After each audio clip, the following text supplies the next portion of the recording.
Listening to UnitedWeStrike.com radio. Don't buy, don't comply.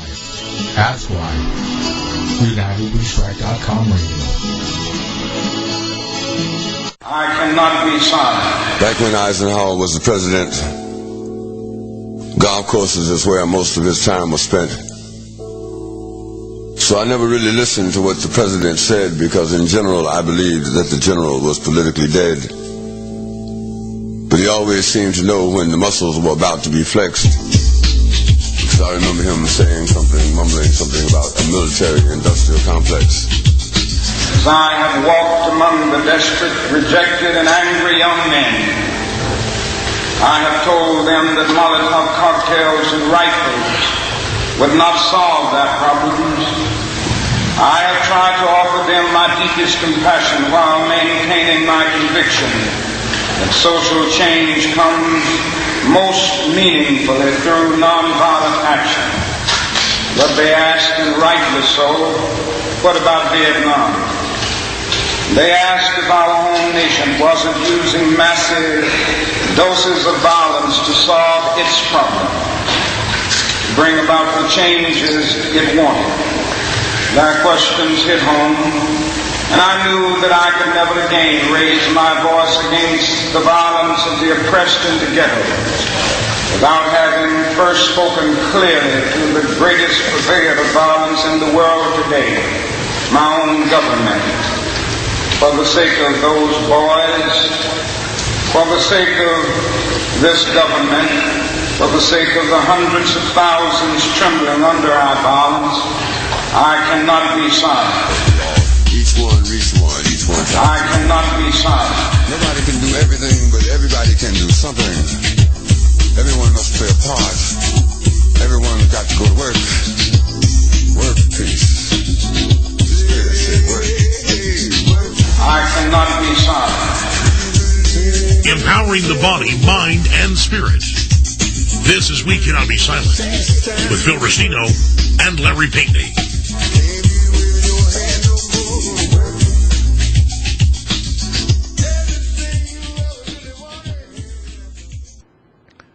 Good afternoon, evening, early morning, what, depending on where you are in the world and how you're listening to this broadcast. My name is Gary Hendershot. I am your producer from the bowels of the beast, as some say, just a little bit south of Washington, D.C. I'll tell you, when the wind blows from the north to the south, we can smell it here. But I want to thank Am Rosen and Dean Lloyd for their presentation. That was fascinating material, but right now, I want you to sit back, get your adult beverage ready, because We Cannot Be Silent with Phil Restino and Larry Pinkney is next up on the line. And gentlemen, I do believe it's all yours. Take it away. Well, thank you, Gary Hendershot, and thank you to the rest of the folks at UnitedWeStrike.com. Don't buy, ask why, don't comply, and I just got that messed up after how many years of doing this? What is it, Larry? Don't buy, ask why, don't comply. Don't buy, don't comply, ask. Oh man, this is embarrassing. Well, welcome to UnitedWeStrike.com, August 9th, 2014, broadcast of We Cannot Be Silent with Phil Restino and Larry Pinkney. And again, we're very happy to be on the UnitedWeStrike.com radio marathon once again this month. And tonight we do not have a guest tonight, but we do still have plenty to talk about. Imagine that, Larry, you and I having something to talk about. But impossible. Yeah, right. But I do want to tell the listeners who may not be familiar with us, Larry Pinkney and I have been doing this radio show since January of 2012. We got the title from Dr. Martin Luther King's Beyond Vietnam speech, We Cannot Be Silent. And if you had a chance to listen to the intro that was put together for us by radio host Mike Chambers out of Oklahoma City, you'll hear that in the intro. Myself, I my background is that of an unemployed accountant that got woken up by the insanity of the push to war in Iraq after 9/11, and I became an anti-war activist through that. And then when I found out about the lies for the war, that being the 9/11 lies, and I got even more involved, more outraged and more involved, and it's been a full-time vocation ever since. One of the things that I was very involved in is the impeachment effort with George Bush, for these war crimes through Veterans for Peace. And it was after Obama took office and started committing the same crimes that our Central Florida chapter here applied the same standard of call for impeaching the Democrat Obama. And it wasn't picked up by the rest of the anti-war movement. It was quite frustrating for quite a while. And then a fellow Veterans for Peace chapter coordinator out of Indiana, Nick Inglitz, who also writes columns for Intrepid Report, turned me on to this column by a fellow named Larry Pinkney back in July of 2011 entitled, "Is it Time to Impeach Barack Obama?" And it was more of a statement than a question. I read the article and I said, I have got to get in touch with this fellow Larry Pinkney. And I did. And one thing led to another, huh, Larry? And here we are 2.5 years later doing a radio show every month. And for me, it's been a real treat, Larry, to know you and work with you and continue on in this struggle. And it is a struggle. With that, I'd like to pass it over to Larry, and there may be some new listeners today, Larry, that don't know this background. And if you would, maybe you could tell our listeners a little bit yourself about your own background. Okay, well, thanks very, very much, Phil, my brother. I appreciate that. Let me just say, first and foremost, a big, big, big thank you to Gary Hendershot. Gary Hendershot has been doing so much for so long, and I just want everyone to know that we deeply appreciate all of his many years of efforts, what he has done, what he continues to do, and I'm going to leave it at that for the moment.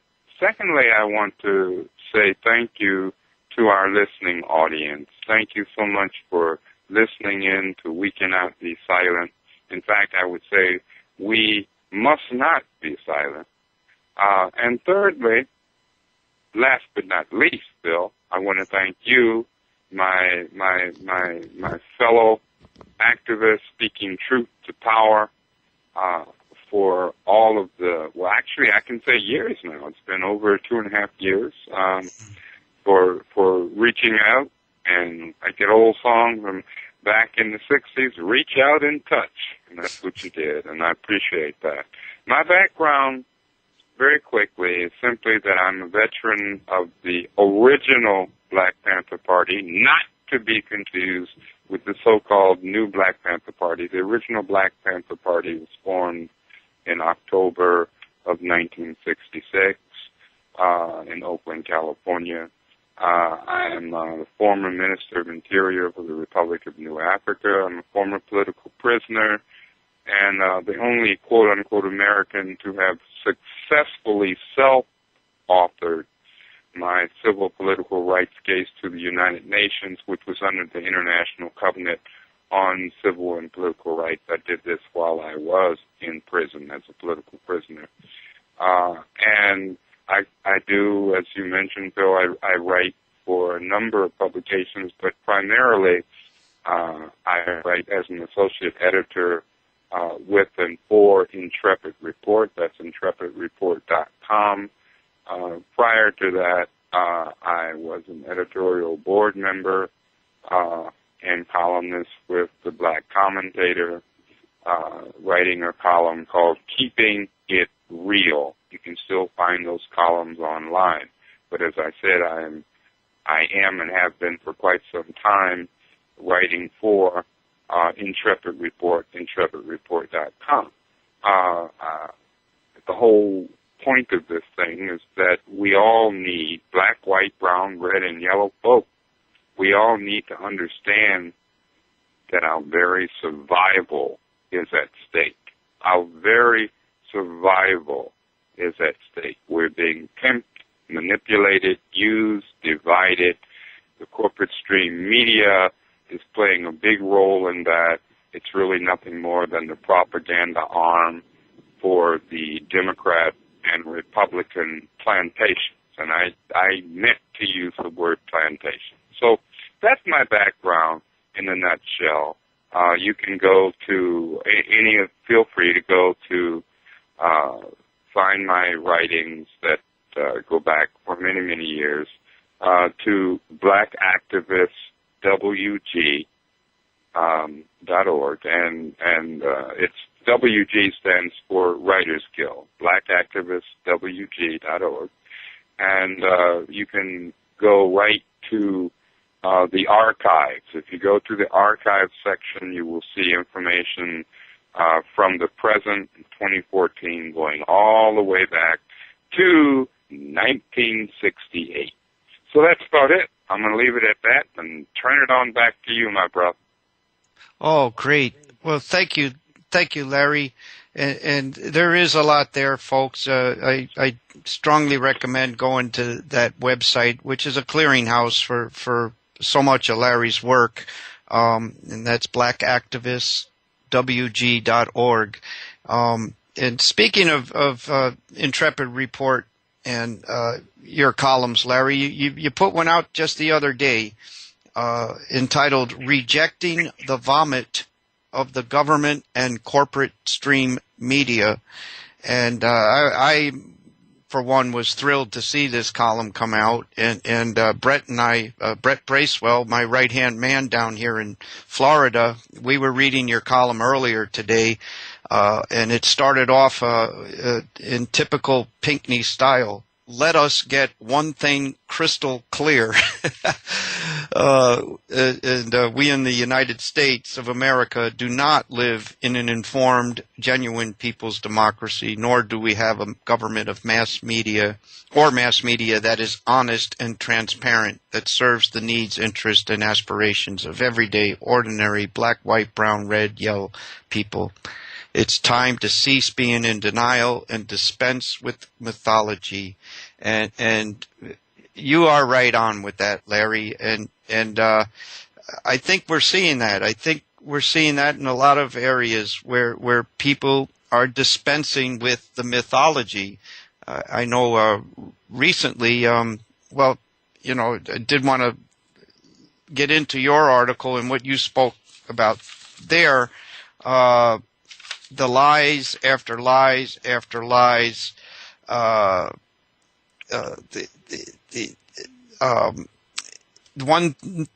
point that Brett and I both picked up on out of your article was your emphasis on that we need to get back to thinking for ourselves, critical thinking. And you made a comment here in one of the paragraphs in the section "Lie after lie after lie" on page 2 of the article. If we do not critically think for ourselves, then we are slaves, systemic slaves of all colors. And I was hoping, Larry, if you wouldn't mind, maybe you could touch on that to start us off, or wherever you want to start us off with it. But thank you. Well, I'll start there. What the heck, Yeah. Okay. That's a good place to start. Want to remind everyone that you can find the article, and the name of their article is called "Rejecting the Vomit of the Government and Corporate Stream Media," because that's exactly what it is. It's just repackaged, regurgitated vomit.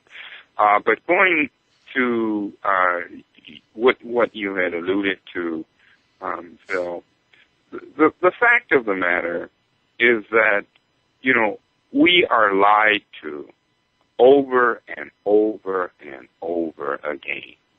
Lie after lie after lie. And we are expected, as I tried to point out in the article, we are expected to basically be non-critically thinking sheeple.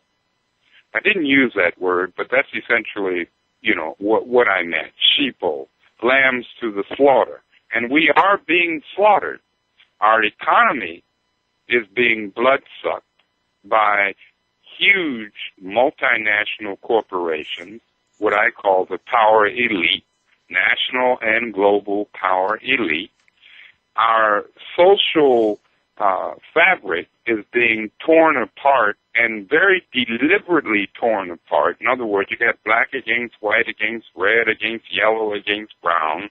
That's done deliberately by both the Democrats and Republicans, who feed basically from the same trough, like pigs, oink, oink, feeding from the same trough.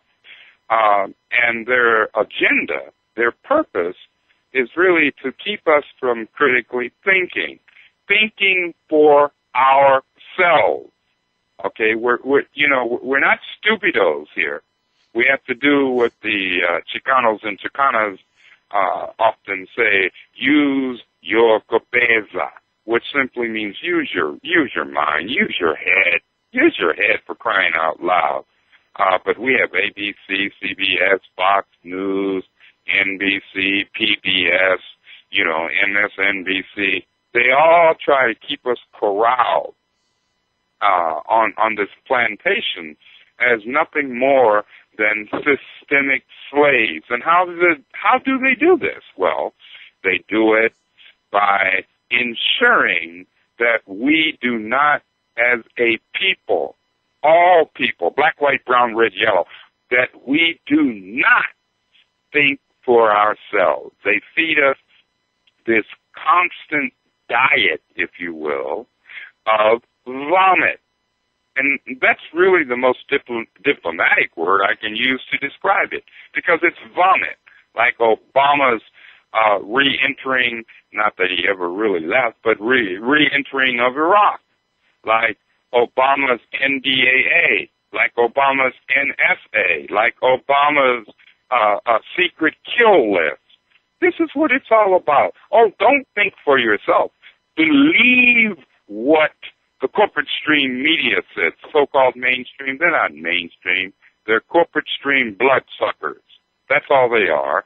And, they want us to believe this. I think more and more people, however, are waking up to the reality that this corporate stream media is really nothing more than the enemy of everyday ordinary people of all colors. So in that section of the article, I was trying to stress the need for us to think and act for ourselves. And the key word here is critically think.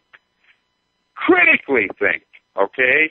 And because, these days, to be a critical thinker is to be subversive. Well, if that's what it is, then it's time to be subversive. As Thomas Jefferson said, and I'm going to quote him, he said, every generation needs a new revolution.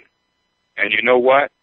It's time for this people's revolution. It's time for this generation to understand that. And Langston Hughes said, let America, the late great poet and writer, Langston Hughes said, let America be America again. For America was never America to me, to any of us. Let's understand that what is at stake is our very survival as a people. Let's stop letting these damn corporations, whether they're corporate media, whether they're Boeing, Lockheed, Honeywell, Cargill, it's an endless list that won't be missed, no matter what these corporations call themselves. The fact of the matter is we've got to stop. We've got to unplug from that, and we've got to plug into each other. That's what this struggle is about, and we can only do that by critically thinking for ourselves. Otherwise, as I said in the article, we're nothing more than slaves. Yes. And we are, as long as we keep showing up for it, Larry. And Right. I think that's when you said dispense with the mythology. Dispense with the whole program here. And that gets back to UnitedWeStrike.com's motto. Don't buy, don't comply, ask why. And I got it right this time.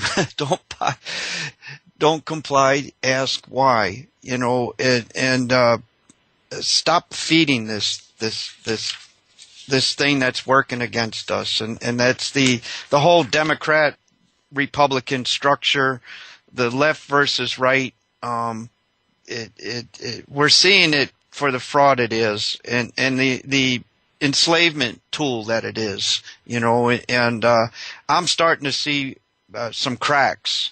One of the big things, and this is not mentioned in your article, but one of the big breakthroughs that happened over the past week or so was Richard Gage, the founder of Architects and Engineers for 9/11 Truth, due to enough pressure from individuals like you and I, just somebody that did something. Nobody can do everything, but everybody can do something, as is mentioned in the intro to our program. The intro with the mix with Gil Scott Heron.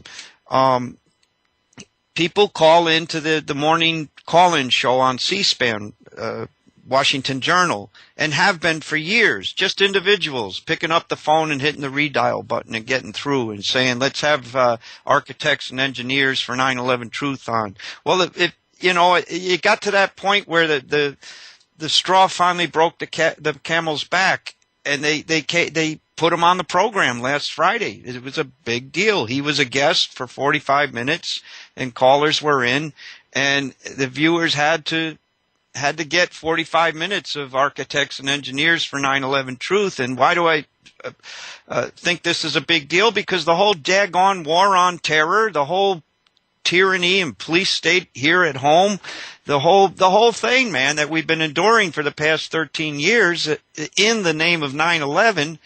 Well, we've got to pull away the mythology of that, the government story of saying that these 19 Arabs with beards and box cutters did it. As long as that myth is allowed to continue, and it's allowed to continue by we the people. Shoot, Phil, those Arabs didn't even have beards. All they had was box cutters. And apparently these fundamentalist Muslims liked hookers and cocaine. Yeah, that's right. Yeah. Well, yeah, I'm sorry. Usually I would not butt in. But, I got something I want to direct at Larry. Now, Larry, okay. Larry, you got a few gray hairs on me, I think.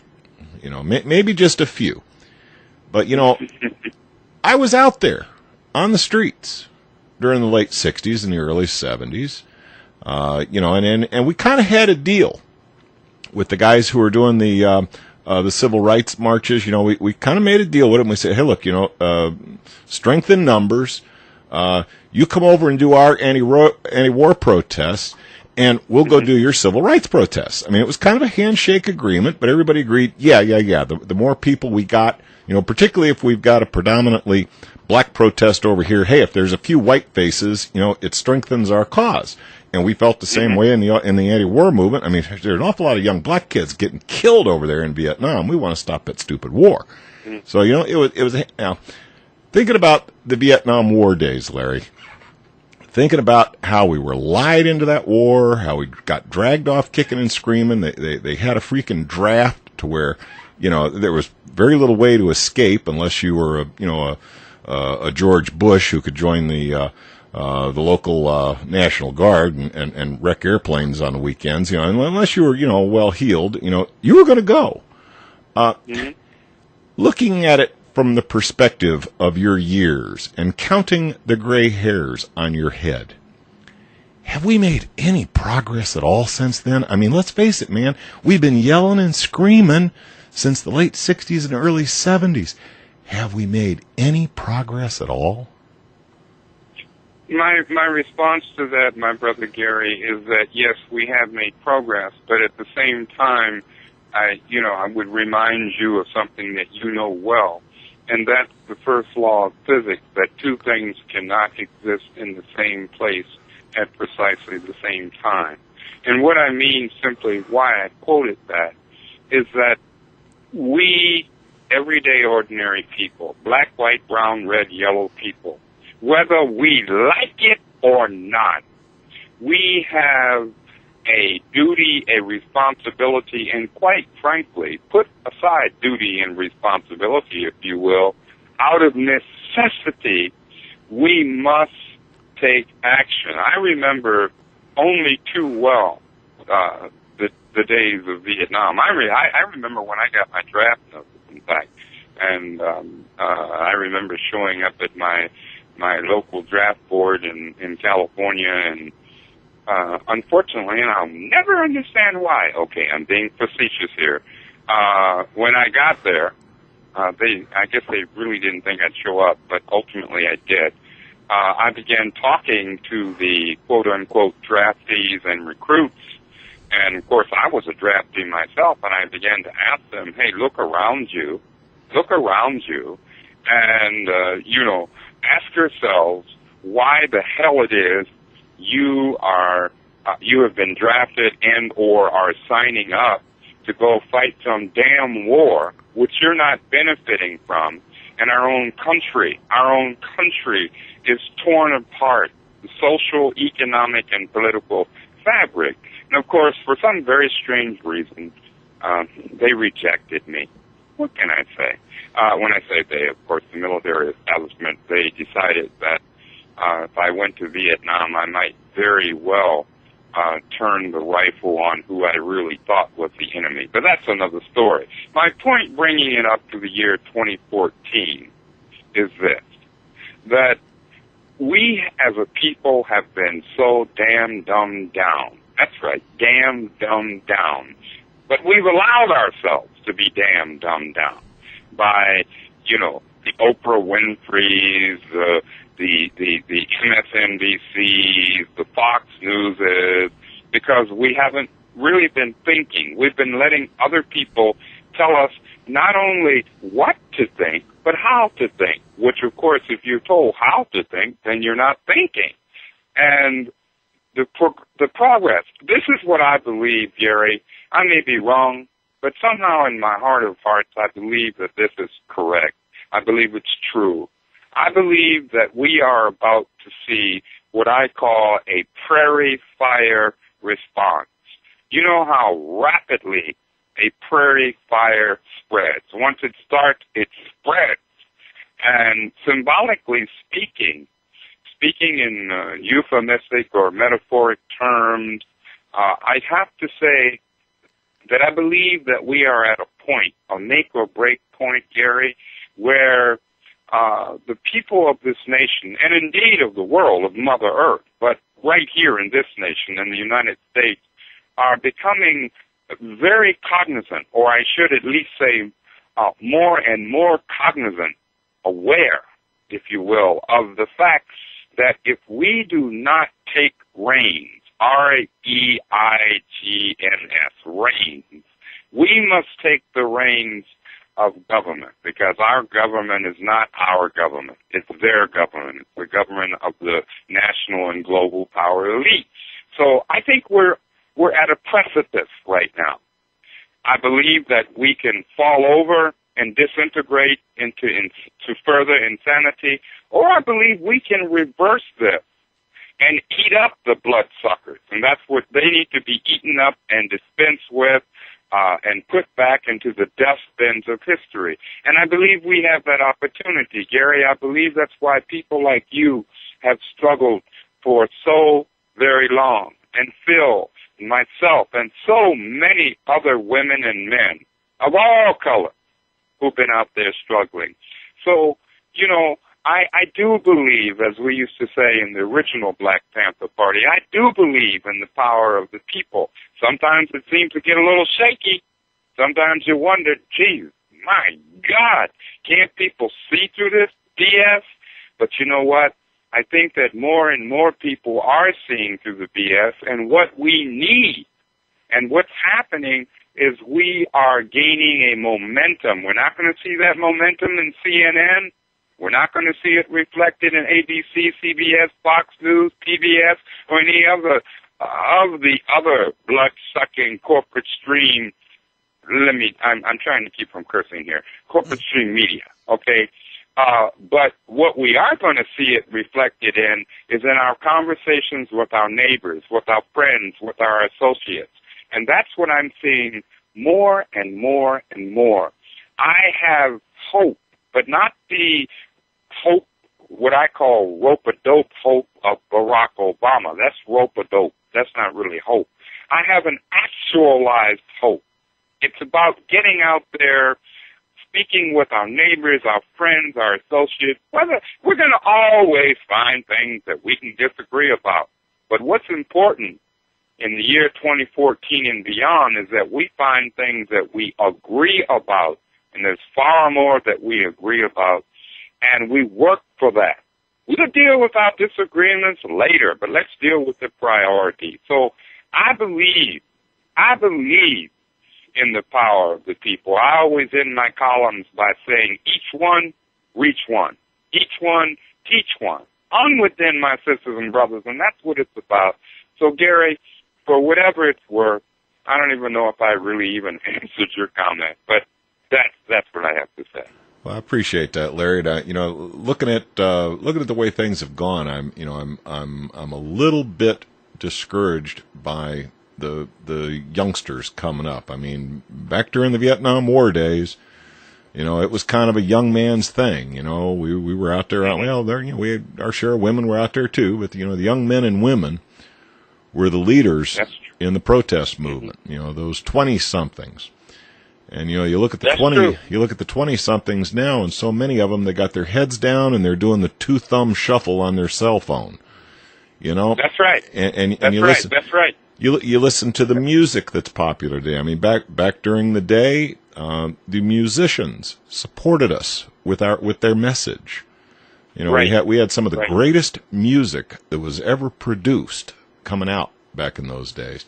And I listen to the music nowadays, and it's this canned Miley Cyrus pap that I don't know how people listen to, and this gangsta stuff coming out of the black community. What has happened to the black artists? Where the hell are they? What has happened to the protest music that we had?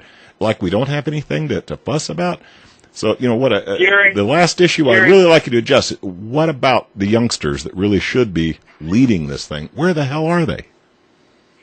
They're out there. They are out there.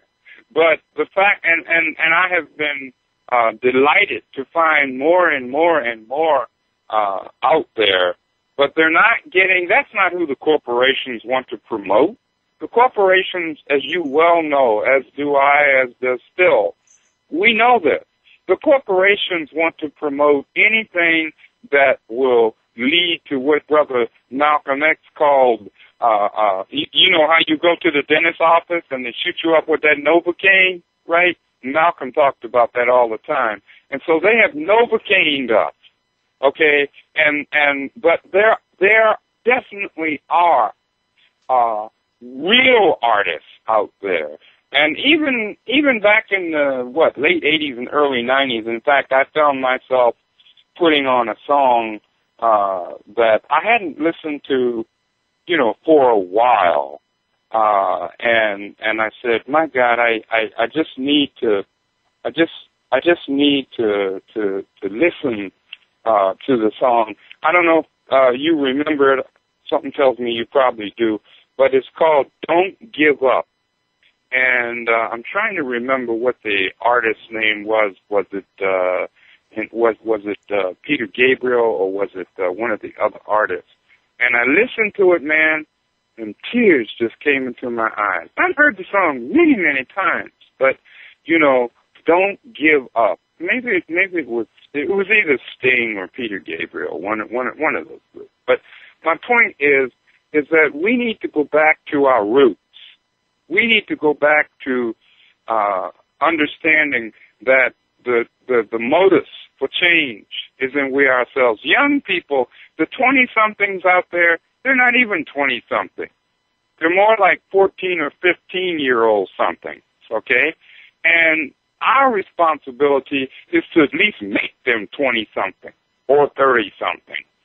And as long as the corporate stream media, the government, be it Democrat or Republican, can get away with dumbing them down, they're therefore dumbing us down. Not that we're unaware, but they're dumbing us down in terms of effectiveness.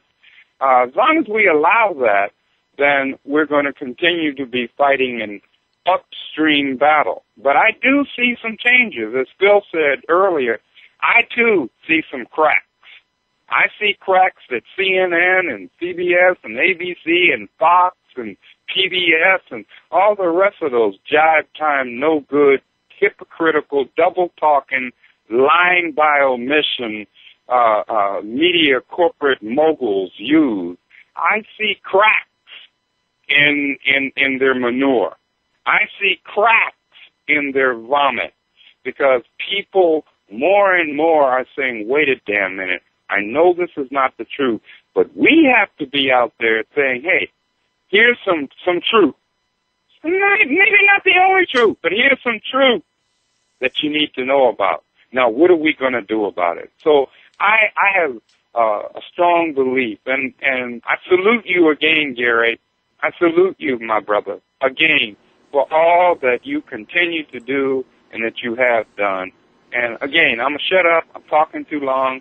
And I should not have butted into you and Phil's time, but I thought that might turn out to be a pretty good discussion, and frankly, I think it was. I think so. I'd like to pick up on it too, Gary. Don't go away if you don't mind, Larry. The part of the Larry's recent article, again, it's entitled "Rejecting the Vomit of the Government and Corporate Stream Media," and that includes the corporate-owned so-called representatives in government, otherwise known as Democrats and Republicans. Reject it, as Larry says. But in the end of his article, Larry left us with a section there. What must we the people do? And the situation in this nation is dire, but not hopeless. Here are some ideas of what we can do as individuals and collectively. And Larry's already mentioned we need to start using our own minds, using our own brains, and using them. Think critically. And so Larry's already gone over that. And you treat the corporate stream media, number 2, for what it is, and know that it's there to misinform, misdirect, and lie to us, so as to keep us powerless or harm us, handicap us, neutralize us. So why keep going back to it? And then the third item Larry mentioned in the piece is that we should be reaching out to our fellows. And Gary mentioned that the people have been so separated from talking with each other by the powers that be, because they know if we do talk with each other, we might find out like that what was that cartoon movie a few years back about the bug movie, and the ant, where the ants, the grasshopper or whatever said, look, you can't let these ants talk to each other, because if they find out that they outnumber us, that's the end of us. Our game is up, right? And so I think that's a big part of these iPhones and the video games and the selfies and Facebooks and all that, is to keep us from talking with each other. So those of us that do understand this need to do as Larry suggests in this third item here, in all his pieces. Remember, each one reach one, each one teach one. That's an action statement there. That's instructions on what to do after we leave here, is to go out and interact with our fellows. one thing Gary mentioned was the music, and Kathy, Larry and Gary both know Kathy, my girlfriend, who was also of age during the 60s while her brother was over in Vietnam, and was right in the heart of all the music and the protests and the police crackdowns and all that, and music was such a big part of bringing the people together, so as to be a force to oppose what the government was doing in our name and against us with these wars and the drafts and all that. And it's not that way now, but we recently tried to contact a local band, and I've had this idea for years now, is to get local artists to do an album. And anyone can produce an album these days with a computer and a CD burner. I think you don't need a corporate media. You need corporate media to get it in if there aren't any record stores anymore, I don't know how it is, but you can get an album done. And we wanted to do a local artist album of anti-war songs. And I've had this idea for years. And recently we just got on the internet and looked up this band that did a show a while back at one of our events, and we're trying to reach out to them and get a meeting and float the idea and say, look, what's it going to do to get this get some bands together, local bands, and put together an album of anti-war songs. And so it hasn't materialized yet, but we're taking the steps to do something like that. It's not coming to us. We got to make it happen.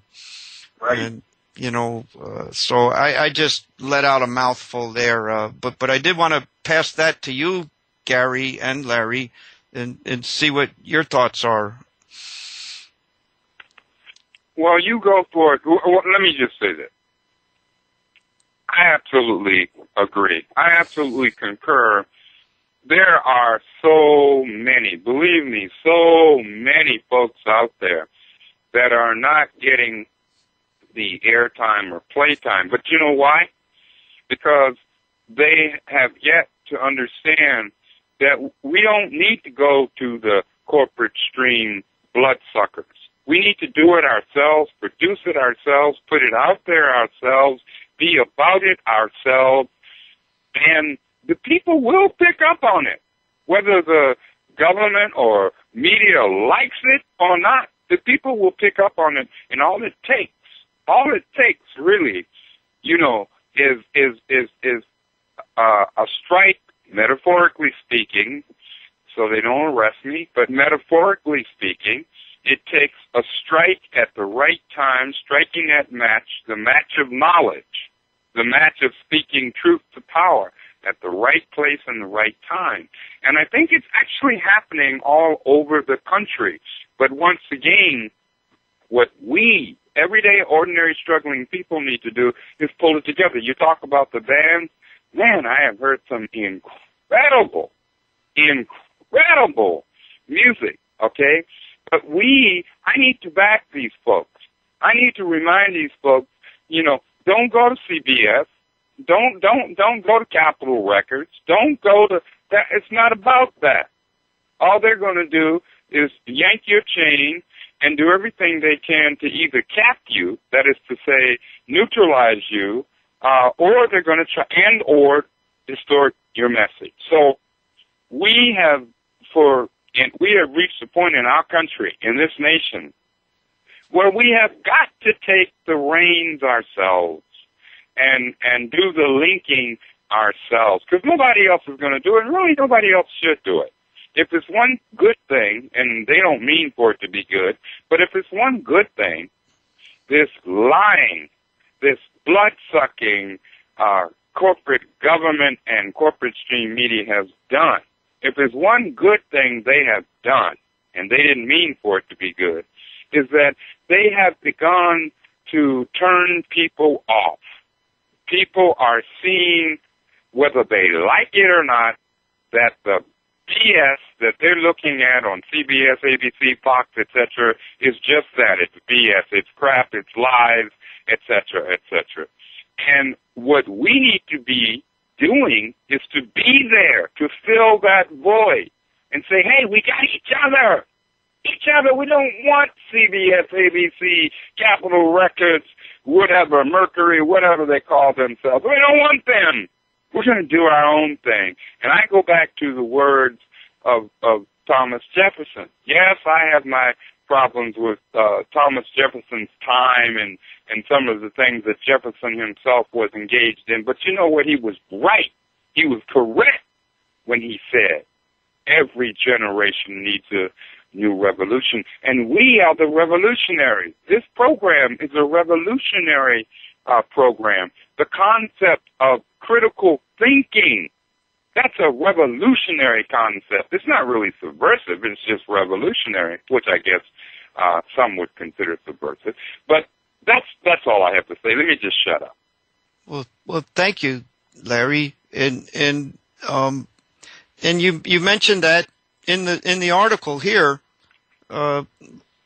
support viable alternatives to the corporate stream media and be consistent, as far as what we can do when we turn off the corporate stream media, but we also in turn need to go out and encourage honest conversation and where people are trying to do good, to listen to them and share the message. And one of the things, Larry, that I stumbled upon on a YouTube not long ago, and it's from the Thrive people. They made that documentary a couple years ago, Thrive, the Thrive movement. Foster and Kimberly Gamble, and I do recommend taking the time to watch that film, folks.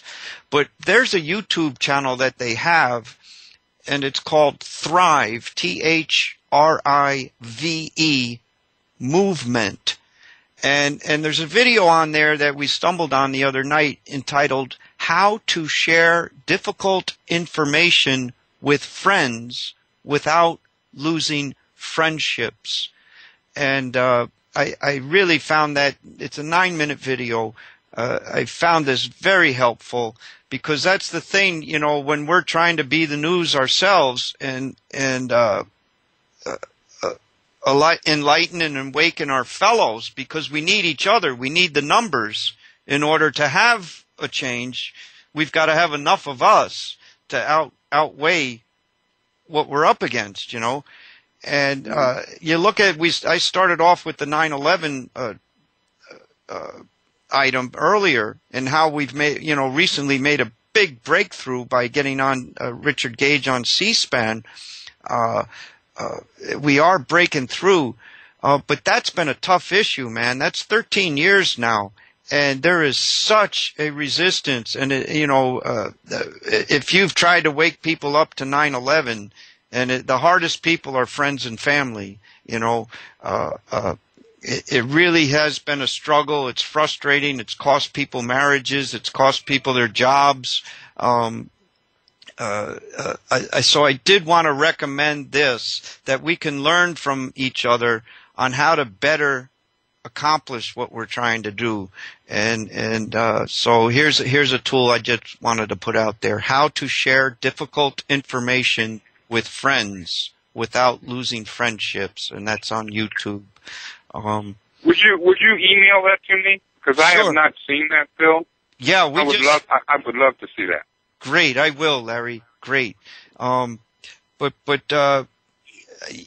again, we need to talk with each other. I really think that cannot be understated or over, whatever the word is. We must continue to talk with our fellows at the gas pump, in the grocery store checkout line, any way that, wearing a T-shirt.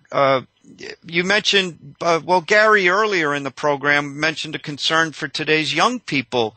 Do they even know how effed up it is? And, let alone,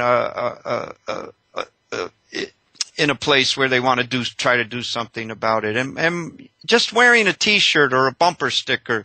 My mom, I went to see my mom recently, and she had a T-shirt on, a chemtrails T-shirt. Something like, what are they spraying in the sky, and it had pictures of chemtrails. And she went to the pharmacy to pick up a prescription, and the kid working there, and young kid said, "Oh, chemtrails, yeah," and they started talking, and the kid knew what the heck was going on, and they were sharing knowledge, and what that was, it was so refreshing, because you feel like this generation is not getting it. They're missing it, and we're all going to pay for it if they don't pick up the baton, pick up the torch. And that gave her and me hope that they are there getting it. Some are. And we need to, when this happens, I needed to share that with you, Larry, and you, Gary, and whoever's listening tonight, because when that happens, we need to share it with each other, and know that we need to continue what we're doing, and it is getting through, and the younger people are getting it, and they can get it. So let's get it to them, Yeah, you're right. And, let's always remember the words of Margaret Mead. I always refer to those words because I thrive and grow on those words. She said that never doubt that a small group of thoughtful, that's as in critically thinking, she says never doubt that a small group of thoughtful people can make a difference. In fact, it is the only thing that ever has, end of quote. And, this is so true. In this day and age, in the Obamatronic fascist police surveillance state that we live in, people, of course, are not aware. They're not cognizant of that reality. But, again, I go back to the image of the prairie fire. It doesn't take much to start the prairie fire. It's a fire that I call of liberation, of freeing our minds. And Lord knows, once one mind is freed, another mind is freed, then you have 1,000, 10,000. Next thing you know, you've got millions. And as hard as it is so hard. I was thinking of what Gary said, about Nam, about Vietnam. All right. I lost so many of my number of my family members, my blood family members, okay, who died in the Nam, who died in Vietnam. All right. The rage I feel and the sorrow and the pain that I feel. I remember how Lyndon Baines Johnson lied about the Gulf of Tonkin. And just lie after lie after lie. And then we've got today who? The Obamatron, Barack Obama, who is probably the most consummate liar in the 21st century. However, we have something else that we sometimes forget. We have the truth that people can see. It's one thing to say, I have the truth. It's another thing when you open your mouth and you see people's eyes open up and go, damn, I was thinking that, but I dared not say it. And they find out that, damn, so-and-so is feeling and seeing and experiencing the same thing. That's why we need to link up with each other. Whatever our so-called perceived differences are, we have the power, we the people, but we only have it if we exercise it. And we have yet to really do that to the extent that it needs to be done. But we will. I believe that we will. And I believe it's happening right now. Even as this program, this show is being aired, I believe it's happening. So once again, I'll shut up. Well, thank you, Larry. And this show has been happening. We're almost near the end. And there were a couple of things I did want to mention, Larry. You and I have already spoke with them about them off air. First, one of the things, a dear friend to all of us here our program in United We Strike as well. Dave Corso of Wolf Spirit Radio sadly passed away a couple Sundays ago. And but we do want to say that the network will continue to broadcast wolfspiritradio.com, and those who want to see this work that we're all trying to do continue, let's support Wolf Spirit Radio and help keep that network going. Larry and I will again be on the third Monday night of each month. Next program is Monday, August 18. And that's 10 p.m. to 12 midnight Eastern Time, wolfspiritradio.com. And there is a online memorial, and we want to thank Gary's partner, Caroline, for finding this. If you go to the website www.never-gone.com and click in whose memorial, Dave Corso, Corso, you'll be able to post whatever you want there, or just simply read what others have posted. Also, we hear that our good friend Gary Hendershot, who's produced this show for years and done so much for UnitedWeStrike.com, is moving on as well, and we're going to miss you, Gary, and we're very but thankful. I'm not joining Dave Corso yet. I'm still alive. No, but I mean, for all you've done for UnitedWeStrike.com and our show in particular, and Larry and I do want to wish you all the best and leave you the last minute. I do have to caution you that we've only got like a minute and a half left. Right. So I want to make time for you guys to do that that's blatant what I'm trying self-promotion. to do here. Okay, Gary. Okay, man.